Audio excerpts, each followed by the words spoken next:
우리에겐 왜 꼬리가 없어졌는가? 네. 꼬리뼈는 있잖아요. 그 중요한 꼬리가. 네, 그거만 있었어도 지금 이렇게 불행하지 않았을 텐데. 그 꼬리는 서서히 짧아진 거야? 어느 순간 갑자기 없어진 겁니까? 이거는 좀 화석이 촘촘하게 나와야지 알 수 있는 거라 가지고 진화적으로 봤을 때는 얼만큼 점진적으로 짧아질지 모르겠는데요. 네. 최근에 나온 엄청 흥미로운 연구 결과를 보면 생각보다 확 없어졌을 수도 있을 것 같아요. 단기간에? 네, 그 논문에서 생쥐의 꼬리를 없애버렸어요. 생쥐의 꼬리를? 네. 그러니까 유전자 변이 유전적으로 쪽에서. 조절했는데 근데 여기서 중요한 포인트는 그 유전자 변이를 어떤 방식으로 만들었냐? 우리처럼 만든 거예요. 어떻게? 우리가 꼬리가 없어진 데 되는 원인 유전자를 추정해서 찾은 다음에 그걸 인간처럼 바꿔줬더니 생쥐 꼬리가 진짜로 없어지더라라고 하는 걸 보여줬어요. 하나 익스체인지 한 걸로. 한 유전자에 대한 변형으로. 아, 그럼 우리 유전자를, 그 한 유전자를 원래 있던 대로 바꾸면 꼬리 다시 나요? 아마도 뭔가 차이는 날 수도 있는데요. 왜냐하면 우리도 배아 발생 초기에는 꼬리가 있어요. 아, 있어요? 네, 조그만 꼬리가 있어요. 그러다가 없어져요. 네. 없어지는데 그러다 남은 게 우리 꼬리뼈가 남는 거잖아요. 그렇기 때문에 걔의 뭐 길이가 길어진다거나 아니면 유지된다거나 하는 가능성을 배제할 수는 없을 것 같고요. 근데 꼬리가 없어지고 나면 꼬리를 만드는 데 필요한 유전자들의 변이가 누적될 거라서 이게 없애기는 쉬운데 뭐든지 만들기는 이제 그렇죠. 좀 근데 쉽지가 않을 수도 있죠. 실험, 그냥 재미로는 사실 없애는 것보다 없는 오르가니즘에 꼬리가 나게 만드는 게 훨씬 더 멋져 보이긴 합니다. 실험. 재밌을 것 같아요. 유인원들 중에도 꼬리 없지 않아요? 영장류라고 부르는 것 중에서 이제 유인원이라고 부르는 애들이 이제 부분집합인데요. 그 유인원들의 공통점이 이제 꼬리가 없는 거고 침팬지, 네. 고릴라, 네. 오랑우탄? 오랑우탄, 보노보, 그 다음에 긴팔 원숭이. 아, 긴팔 근데 긴팔 원숭이가 원숭이가 아니에요. 아, 유인원이에요? 네, 이름을 잘못 붙인 거예요. 영어로는 멍키라고 안 나고 기번이라고 하거든요. 근데 이게 아마 일본을 거쳐오면서 긴팔 원숭이라고. 그 친구는 번역이 어디 살아요, 긴팔 원숭이는? 인도네시아나 이 인도네시아. 동남아시아 밀림 같은 데서 살고. 팔이 길어요, 근데? 팔이 길죠. 꼬리가 있는 애들이랑 꼬리가 없는 애들이 뭐 서식 환경이 다른 거예요? 어떤 차이가 있는 거예요? 아, 꼬리가 왜 그러면 없어지는 게 뭐가 유리하냐. 이게 막 우리 인간 중심적으로 생각해서 이게 이족 보행 때문이라고 생각할 수 있지만 사실은 긴팔 원숭이나 다른 유인원들 같은 경우는 우리처럼 이렇게 똑바로 서서 이렇게 걸어 다니지는 않은데. 않잖아요. 네. 그것보다는 수평 체형과 수직 체형의 차이일 거라고 사람들이 추정을 해요. 그러니까 나무를 똑같이 뭐 긴팔 원숭이도 나무를 잘 타지만 우리가 원숭이가 나무를 타는 거랑 유인원들이 나무를 타는 걸 한번 생각해 보면 원숭이들 이렇게 네 발로 이렇게 하면 몸이 이제 지표면에 대해서 평행하게 이렇게 다니잖아요. 그리고 나머지 우리 고양이나 개나 꼬리 있는 동물들 생각해보면 다 그렇게 다니고 꼬리가 이렇게 조절하지만 침팬지나 뭐 오랑우탄 애들은 앉아있고 이렇게 하고 다니고 하니까 몸 자체가 수직이기 때문에 그때 재밌다. 꼬리가 있다고 생각해보면 별로 도움 안 되고 거추장스러운. 근데 뭐가 또 인과인지를 모르겠네요. 그러니까 꼬리가 없어져서 수직을 하는 건지 수직이어서 꼬리가 퇴화한 건지 뭐가 우선순위인지를 모르겠네요. 제가 지금 얘기 듣고 재밌다고 생각한 게 공룡은 사실 이족 보행이잖아요. 그런데 걔는 꼬리가 있는 이유가 걔는 수평이네요. 그래, 맞아. 이렇게 다니잖아요. 꼬리를 세우고 달리거든요. 아, 그러니까 공룡은 이족 보행인데 꼬리가 있는 게 맞고 수평이니까. 사람은 이족 보행인데 이렇게 걸으니까. 그래서 꼬리는 일단 우리도 옛날에 있었고 근데 그 언제쯤 사라졌는지는 답이 좀 있어요? 아, 그건 추정하기가 쉬운 게 뭐 화석적인 증거들도 나오고 또 지금 이 유인원들의 공동조상에서 없어졌으니까요. 그러네. 한참 오래전이네. 한 2천만 년 아, 전 그래요? 그 정도쯤일 것 같아요. 예. 그래서 올라가 보면 우리의 유인원들 공동조상에서 꼬리가 없어졌기 때문에 그거는 이제 분자시계로 또 추정을 할 수가 있죠. 꼬리가 왜 없어졌는지 뭐 수직 체형, 수평 체형 이렇게 추정을 하는데 근데 어떻게 없어졌을까? 갑자기 꼬리가 뿅 하고 어떻게 없어졌을까가 신기하잖아요. 네이처지에 이 유인원에서 꼬리가 어떻게 없어졌는지를 연구한 논문이 실렸는데 이 1 저자가 이제 당시에 대학원생이었는데요. 교통사고를 당한 거예요. 경미한 교통사고였는데 충격으로 꼬리뼈를 다쳤어요. 아파. 너무 열받는 거죠. 1년 동안 꼬리도 없잖아요. 꼬리도 없는데 꼬리뼈를 다치니까. 그러네. 꼬리가 있으면 또 몰라. 네, 열받아서 꼬리 연구를 한 거예요? 꼬리 연구를 해서 네이처 논문을 썼어요. 그래서 제가 이건 정말 교통사고 때문에 네이처가 모범적인 대학원생의 모습이다. 교통사고를 네이처 논문으로 승화시키는 이. 그러면 인트로를 내가 몇 년도에 교통사고를 당했는데 이렇게 시작하면 인트로가 커버레터 했어야죠. 그 에디터가 설득되게. 그래서 아주 간단한 규칙을 정해서 연구를 수행했어요. 뭐냐면 영장류 중에서 꼬리가 없는 유인원인 영장류가 있죠. 그리고 꼬리가 있는 비유인원 영장류가 있어요. 그래서 꼬리가 있는 애랑 꼬리가 없는 애의 DNA를 들여다보고 꼬리가 없는 애들끼리는 모조리 다 공유를 하고 꼬리가 있는 애들끼리에서는 찾아볼 수 없는 DNA 뭔가가 있을 것이다. 아이디어 좋네요. 근데 그게 엄청 많아요. 만 개 단위로 있어요. 그러니까 모래사장의 바늘찾기인 거예요. 그러니까 왜냐면 유인원의 그 공통조상에서 있었던 변화는 유인원 모든 오랑우탄, 침팬지, 인간 다 물려받았을 거니까 그거는 꽤 많은 거예요. 그 중에서 하나를 찾아야 되는데. 하나를 찾아야 되는데 그걸 어떻게 찾아내냐면 생쥐의 도움을 받았어요. 왜냐면 사람들이 생쥐 연구를 엄청 많이 했단 말이에요. 생쥐 유전학 연구를 많이 해서 생쥐의 유전자와 우리가 유전자를 많이 공유를 하고 있죠. 생쥐의 유전자 중에서 꼬리에 영향을 주는 유전자들을 찾아본 거예요. 그래서 교집합.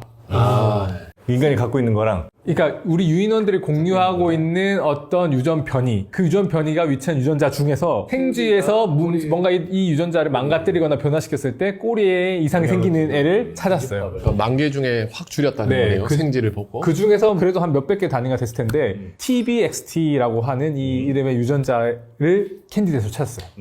그래서 봤더니 우리 DNA를 보면 점핑 진이라고도 부르는 애가 있거든요. 트랜스포저블 엘먼트. 예전에 이제 옥수수에서 처음으로 찾아서 이제 바바라 맥클린톡이라고 하시는 분께서 노벨상 받았고 저도 보다에서도 얘기한 적 있는데 그냥 우리가 생각하면 DNA가 세포 분열 과정에서 복제하고 전달되고 복제하고 전달되고 아주 변함이 없는 단단한 책 같은 존재를 생각하기 좋은데 여기 안에 있는 일부 서열들은 아주 액티브하게 증식해요. 기생충처럼 DNA 시퀀스 자체가. 예를 들면 어떤 애들은 DNA에서 RNA를 만든 다음에 그 RNA에서 다시 거꾸로 DNA를 만들고요. 컨트롤 C, 컨트롤 V 하는 거예요. 그런 다음에 그렇게 다시 넣어요? 다시 그걸 DNA에 넣어요. 그런 애들이 우리 전체 DNA 거의 절반쯤 돼요. 꽤 많구나. 엄청 많아요. 우리 DNA 안에서 유전자에 해당하는 부분은 1, 2%, 특히 단백질을 만들어내는 부분은 1, 2%밖에 안 되고 훨씬 많아요. 근데 그 중에서 우리 유인원, 영장류 계통에서 굉장히 많이 늘어난 이 기생체가 있어요. 알루라고 하는 기생체인데 얘도 DNA에서 RNA를 만들어내고 RNA가 다시 DNA로 역전사돼서 DNA 속에 막 끼어 들어가는 애인데 얘가 엄청 많이 늘어났어요. 영장류에서. 근데 봤더니 이 기생체 알루라고 하는 애가 유인원들만 그 꼬리와 관련된 유전자에 딱 끼어 들어가 있는 거예요. 그래서 얘가 유인원끼리는 다 공유를 하고 다른 원숭이들 보면 여기 DNA가 비어 있어요. 요 부분에 해당하는 부분이 비어 있어요. 근데 옆에 보면 여기에 알루가 있는데 그 전에 이미 훨씬 더 옛날 조상에서 여기 바로 근처에 알루가 이미 들어가 있어요. 그러니까 얘가 원래 있었고 얘는 추가적으로 하나 더 들어간 거죠.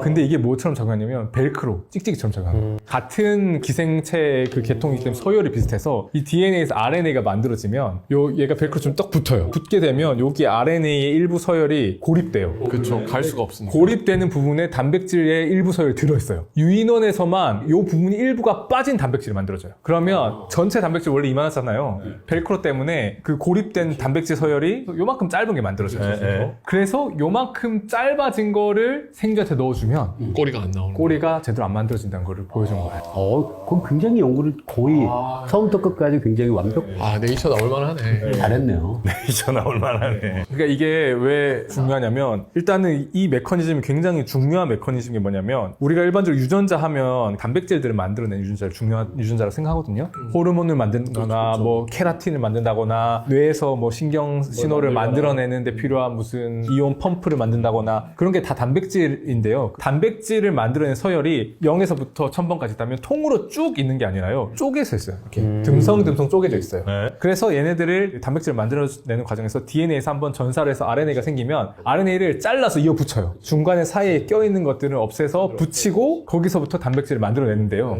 요 조각들 있잖아요. 요 조각들을 이어 붙일 수 있는 방법이 여러 개가 있는 거예요. 약간 마라탕집에 가는 거랑 비슷해요.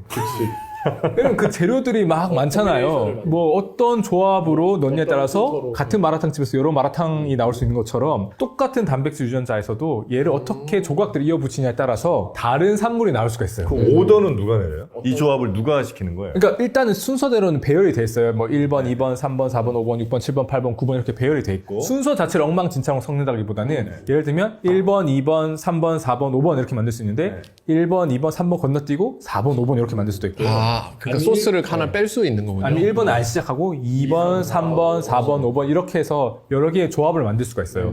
그러면 예를 들어서 어떤 단백질이 DNA에 붙어가지고 뭐를 조절한다고 한다고 할 때 거기서 뭐 촉진하는 기능을 하는데 필요한 딱 그 부품이 있어요. 예를 4번이라고 해요. 4번을 딱 빼면 안 되는 거죠. 안 될 뿐만 아니라 얘가 붙어있으면 촉진하는 애가 못 붙으니까 오히려 억제를 하는 부정적인 작용을 할 수가 있는 거예요. 그러니까 4번이 들어가냐 들어가지 않냐에 따라서 기능을 하고 말고의 문제가 아니라 기능을 반대로 해버릴 수도 있어요. 그러니까 사실은. 나머지 파트들이 바인딩을 결정하는 거고 그리고 그 빠진 놈이 있어야지 기능까지 된다고 생각하는 거죠. 뭐 그런 식으로 이제 우리가 유전자가 뭐 2만 개 이렇게 얘기하고 꼬마 선충도 2만 개라고 얘기를 하지만 인간이 훨씬 이렇게 다이나믹하게 할 수 있는 요소들이 많아요. 말씀하신 벨크로 원리 때문에 일부 구간에 문제가 생긴다고 하신 거잖아요. 그러면은 그 구간에서 유도하는 형질이 꼬리만 있진 않을 것 같은데 그럼 꼬리와 함께 탈락되면서 사라진 형질도 있어요? 그러니까 그 없는 애들이랑 있는 애들이랑 구분했을 때 꼬리 말고도 다른 형질에 공통된 차이가 있어야 될 것 같아서 이것도 너무 좋은 포인트인데 다른 형질 정도가 아니라 사실 이게 질병을 일으켜요. 그러니까 심각한 발생 이상을 일으켜요. 그래서 이 유전자를 아까 말씀드렸던 것처럼 뭐 마라탕 만드는 것처럼 재료를 하나를 뺄 수 있게끔 요 벨크로 아까 그 알루라고 하는 기생체가 뺄 수 있게끔 하고 그 뺀 애가 들어가면 이제 꼬리가 짧아지는 방향의 변화가 보이거든요. 그러는 동시에 우리가 원래는 이 배아 발생하는 과정에서 이 튜브가 만들어져요. 등 쪽에 그 튜브가 만들어지고 그 튜브에서 척수랑 우리 뇌가 만들어지거든요. 뇌랑 척수가 정상적으로 만들어지려면 이게 잘 완전히 닫혀야 돼요, 튜브가. 근데 요 꼬리가 안 만들어지는 그 유전적 변화를 하면 신경과 끝이 잘 안 닫혀가지고 발생 이상 잘 죽어요. 그것도 해결을 어떻게 한 거지, 그러면? 해결 못하고 그냥 그 병을 갖고 있는 거예요, 우리는? 그래서 우리도 신경관, 그런 선천적인 신경관 이상이 있는 사람에서 그 유전자의 변이가 있는 가계도 분석했을 때 변이가 있다는 게 발견된 적이 있어요. 그래서 아마도 처음에는 TBXD 같은 유전자에 벨크로 같은 메커니즘이 작용하면서 꼬리가 짧아졌을 텐데 꼬리가 짧아지면서 이 병이라는 게 100% 일어나는 건 약간 확률적이에요. 그러면 요거를 좀 안정화시키는 2차, 3차 변이들이 선택이 되면서 파인 튜닝을 하는 과정을 거치지 않았을까. 복잡하구나. 오점 우리 꼴이 있었으면 그런 질병에는 노출이 훨씬 덜 됐을 가능성이 높겠네요. 꼬리가 있었다면 사실 그 질병이 있을 이유가 없어지는 거죠. 그렇죠. 그 변화하는 과정에서 중간 과정에서는 아마 엄청 많았을 것 같아요. 그걸 파인 튜닝한 사람들이 지금 여기 네. 살아남. 자연 선택을 통해서 발생 이상들은 어차피 다 탈락하게 되니까. 밝혀낸 과정이 참 멋있네. 그죠? 그러니까 예, 유인원들 가운데 공통적인 그 유전자들 찾아내고 또 생쥐와 비교를 해갖고 꼴이 있는 거랑 꼴이 관련된 걸 또 찾아내서 그 중에 뭘 이제 없애봤더니 요거구나. 요거 이제 알아냈다는 거잖아요. 일부러 생쥐에다가 양쪽에다가 벨크로를 집어 넣어가지고 벨크로 메커니즘에 의해서 진짜 꼬리 길이가 달라지는지 봤더니 달라지더라. 그러니까 이게 진짜 과학의 묘미예요. 사람들이 과학하면은 그냥 그 단편적인 지식 한 줄 그것만 재미가 있고 없고라고 생각하는데 우리들은 그 과정이 더 재밌는 거잖아요. 메커니즘이 좋은데. 네. 저는 사실 이 과정도 좋지만 사실 이 연구의 절반은 그 질문이 왜 꼬리가 없을까? 하등 쓸모없는 질문일 수도 있는데 그 질문을 던진 게 이 네이처의 시작인 거예요. 근데 이게 왜 중요하냐면 제가 대학교 다닐 때까지만 해도 이 알루도 굉장히 많고요. 우리 전체 DNA 한 10% 정도가 이 알루예요. 그리고 그 다음에 또 다른 종류의 이런 점핑 유전자들 혹은 유전적인 기생체라고도 부를 수가 있을 텐데 얘가 엄청나게 많아요. 우리뿐만 아니라 많은 동물, 많은 생물들의 얘가 엄청나게 많아요. 제가 대학교 다닐 때 무슨 디베이트가 있었냐면 이게 정크 DNA인가? 쓰레기 DNA인가? 아니면 뭔가 쓸모가 있는가? 기능이 있는가? 라는 걸 가지고 한 20년 전에는 디베이트를 했단 말이에요. 근데 이런 것들이 사실은 지금 이렇게 꼬리가 사라지는데 얘가 엄청 중요한 역할을 했을 수도 있는 거고 얘가 영장류에서 엄청나게 특히 유인원에서도 굉장히 그 계통특이적으로 많이 늘어났는데 얘들 다 쓰레기일까? 어디까지가 쓰레기고 어디까지가 진짜 중요한 역할을 했는지를 잘 모르는 거예요. 이 알룸과 그게 이렇게 벨크로 작용을 하는 게 언뜻 들으면 굉장히 일반적인 메커니즘 같은데 그럼 이런 방식으로 또 영향을 받는 다른 것도 있을 수도 있겠네요. 네, 그리고 사실은 이런 이벤트들이 우리 몸에서도 지금 일어나고 있거든요. 카이스트에 계신 주영석 교수님 같은 분들이 이런 연구를 하시는데 이게 우리 몸에서도 점핑 유전자를 뛰어다니다가 어디로 가면 암을 촉진할 수도 있고 그런 것들과 또 의학적으로 엄청 관련이 깊기 때문에 사실 꼴에서 시작해서 다 연결되어 있는 거죠. 날개보다 꼬리의 장점이 하나 또 있네요. 질병에도 도움이 된다. 그러네. 우리 유전자 중에 진짜 쓸모없는 걸 확실히 증명된 유전자도 있어요? 저도 그 궁금했어요. 진짜 이거는 누가 봐도 정크 DNA다 일이 있어요. 그거를 얘기를 아예 못하는 거 아닌가요? 아니 근데 그거는 당연히 있겠죠. 생물계에서 DNA가 진화하는 걸 보면 끊임없이 유전자가 새로 생기고 유전자가 없어져요. 생명에서 어떤 과제를 잡더라도 여기서 생긴 유전자, 여기서 없어진 유전자를 찾을 수가 있어요. 그러니까 지금도 특히 이게 뭐와 관련이 있냐면 환경의 변화랑 관련이 깊어요. 우리 인류가 문명을 발달시키면서 사실은 그 유전자들에 대한 그 자연 선택을 많이 바꾸거든요. 그래서 예전에 꼭 필요했지만 우리가 문명에 너무 익숙해지면 필요 없어진 유전자들이 분명히 있을 거란 말이죠. 그래요? 그럴 수 있죠. 또 뭐 여러 가지 의학적인 도움도 있을 거고 그렇게 되면 특히 어떤 유전자가 아까 꼬리처럼 도움도 있고 약간의 안 좋은 것도 있을 때 도움이 되는 부분이 사라지고 안 좋은 부분만 남는다면 이런 유전자들은 자연 선택에서 제거될 수가 있습니다. 네. 아니 혹시 나는 그 정크 뭐 DNA 이런 친구들이 우리가 급하게 바뀌는 환경에 어쩌면 적응할 수 있는 예비 썸띵인가 싶어갖고 그런 목적으로 있는 건 아니겠지만 그렇게 이용될 여지도 있지 않을까요? 정크가 약간 에어백처럼 평소에 쓸 일은 평소에 쓸 없지만 일은 없지만 뭔가 했을 때 갑자기 막 빙하기 찾아왔어. 근데 저는 오히려 이렇게 생각하는 게 지구 생명의 역사에서 환경이 안정적이었던 적이 한 번이라도 있었을까. 그 지금 서해도 불과 얼마 전까지만 해도 스텝이었고 끊임없이 이 환경 기후도 계속 변하잖아요. 계속 변하는 와중에서 전체 계통으로 봤을 생명의 나무를 봤을 때는 이런 알루를 포함해서 우리의 DNA를 다이나믹하게 변화할 수 있는 포텐셜을 주는 요소가 선택될 수밖에 없었던 것 같아요. 그게 미래를 위해서였다기보다는 과거에 우리가 끊임없이 그런 변화를 견뎌왔던 저는 네. 사실 그런 생각이 들어요. 알루란 게 어차피 계속 일어나는 거면 어떻게 보면 우리 몸은 완벽한 엔진 같은 게 아니라서 공학이 아니라 계속 끊임없이 변화가 일어나고 있는 상황이잖아요. 그걸 견뎌낸 자들만 살아남을 수 있는 게 아닌가라는 생각이 드네. 오히려 너무 안정적이면 쉽지 않을 것 같은 그냥 끊임없이 테스트를 하고 있는 게 아닐까. 우리 살아남을 만한 거 아닌가. 혹시 우리 과학자분들은 꼬리 중에 네. 아, 이 꼬리는 진짜 예쁘다 싶었던 꼬리 혹시 있습니까? 예를 들면 이제 이 컵의 꼬리라고 할 수 있는 손잡이 와 이런 거 보면 나 진짜 너무 예쁘거든요. 와 이 컵은 나 어떻게 만들었는지는 모르겠어. 케미스트리, 바이올로지 메스가 없어요. 메스가 없습니다. 슬픕니다. 네. 근해 공식 한번 넣어주시고 네. 넣을 수 있는 게 맞는데 E는 아이파이 뭐 이런 거.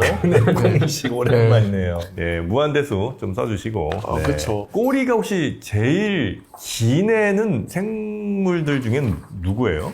그 생각을 안 해봤네요. 네. 꼬리가 길다는 걸 일단 나머지 신체 비율로 해야겠네요. 아주 작을수록 물이라는 환경에서 더 끈적끈적하게 느끼게 되잖아요. 그러면 작은 애들은 보통 움직일 때 긴 꼬리를 쓰니까 작은 쪽에서 신기록이 나올 것 같긴 한데. 수상 동물은 다 꼬리가 있나요? 뱀은 어디부터 꼬리예요?